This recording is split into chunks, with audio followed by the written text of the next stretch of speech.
Dear friends, Telangana స్టేట్లో ఒక magic జరగబోతుంది. అదేమంటే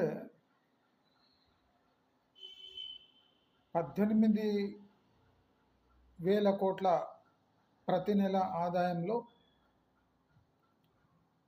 తెలంగాణలో మిగిలేది 5,000 కోట్లు మాత్రమే.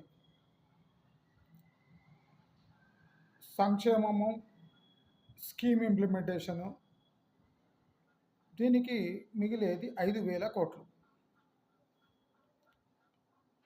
ముఖ్యమంత్రికి ఈ 5,000 కోట్లు ఎవరికి పంచాలో అర్థం కావటం లేదు. ఇది అలా ఉంటే నిన్న కోమటిరెడ్డి వెంకటరెడ్డి గారు తెలంగాణలో 60,000 కోట్ల బడ్జెట్తో రహదారుల నిర్మాణం చేపడతామని చెప్తున్నారు.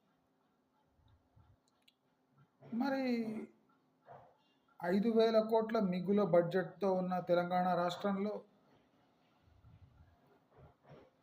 60,000 కోట్ల బడ్జెట్తో రహదారులు అంటే మన తెలంగాణలో తెలంగాణ సర్వైవల్ కోసం ఏమైనా డబ్బు మిగులుతుందా? అంటే రహదారులు నిర్మిస్తే తెలంగాణలో మిగులు ఏముంటుంది?